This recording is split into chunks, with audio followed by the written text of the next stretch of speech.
ಲೋಕಸಮರದಲ್ಲಿ BJP ಮೊದಲನೇ ಗೆಲುವನ್ನು ದಾಖಲಿಸಿದೆ. ಸೂರತ್ನಲ್ಲಿ ಬಿಜೆಪಿ ಅಭ್ಯರ್ಥಿ ಗೆಲುವನ್ನ ಅವಿರೋಧವಾಗಿ ಆಯ್ಕೆಯಾಗಿದ್ದಾರೆ. ಅದರಿಂದ ಇದನ್ನ ಗೆಲುವು ಅಂತ ಹೇಳಬಹುದು.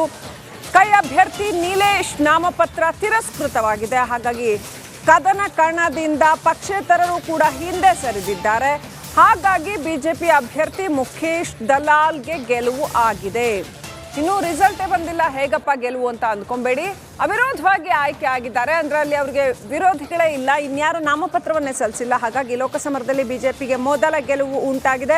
ಸೂರತ್ನಲ್ಲಿ ಬಿಜೆಪಿ ಅಭ್ಯರ್ಥಿ ಅವಿರೋಧವಾಗಿ ಆಯ್ಕೆ ಆಗಿದ್ದಾರೆ. ಅದನ್ನು ಇನ್ನಷ್ಟೇ ಅನೌನ್ಸ್ ಮಾಡಬೇಕಾಗಿದೆ. ಅವರ ಗೆಲುವನ್ನು ಇನ್ನಷ್ಟೇ ಉದ್ಘೋಷಣೆ ಮಾತ್ರವೇ ಬಾಕಿ ಉಳಿದಿದೆ. ಒಟ್ಟಿನಲ್ಲಿ ಇದು ಖಂಡಿತವಾಗ್ಲೂ ಲೋಕಸಮರದಲ್ಲಿ ಬಿಜೆಪಿಗೆ ಮೊದಲನೇ ಗೆಲುವು, ಶುಭ ಸೂಚನೆ ಅಂತಾನೆ ಹೇಳಬೇಕು.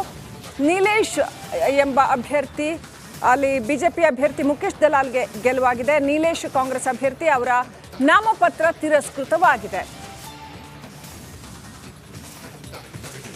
ಸೂರತ್ ಲೋಕಸಭಾ ಕ್ಷೇತ್ರದಲ್ಲಿ ನಡೆದಿರ್ತಕ್ಕಂಥ ಘಟನೆ ಇದು.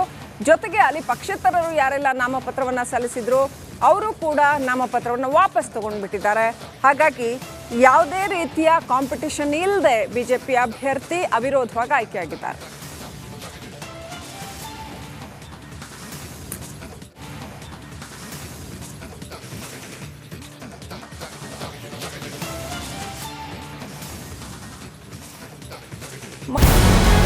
ನಮಸ್ಕಾರ, ಕರ್ನಾಟಕ ಪ್ರೈಮ್ ಟೈಮ್ಗೆ ಸ್ವಾಗತ. ನಾನು ಜಯಪ್ರಕಾಶ್ ಶೆಟ್ಟಿ.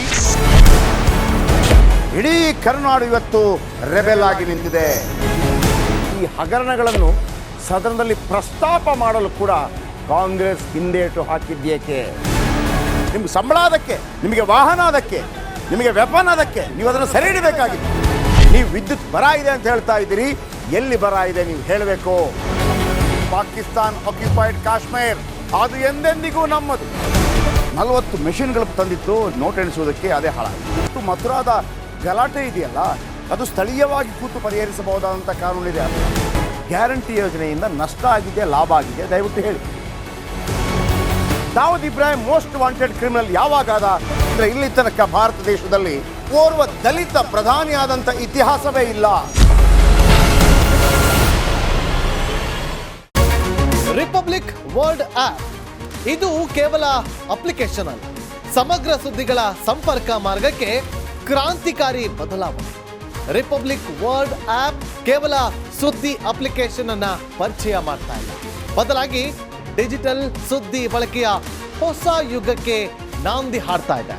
ಇದೊಂದು ಬ್ರೇಕಿಂಗ್ ನ್ಯೂಸ್, ಪ್ರಭಾವಶಾಲಿ ಕಾರ್ಯಕ್ರಮಗಳಿಗೆ ಗಟ್ಟಿಯಾದ ವೇದಿಕೆ. ರಿಪಬ್ಲಿಕ್ ವರ್ಲ್ಡ್ ಅಪ್ಲಿಕೇಶನ್ ಈಗ ಲೈವ್ ಆಗಿದೆ. ಗೂಗಲ್ ಪ್ಲೇ ಸ್ಟೋರ್ ಮತ್ತು ಆಪಲ್ ಆಪ್ ಸ್ಟೋರ್ ಎರಡರಲ್ಲೂ ಲಭ್ಯವಿದೆ. ಈಗಲೇ ಡೌನ್ಲೋಡ್ ಮಾಡಿ.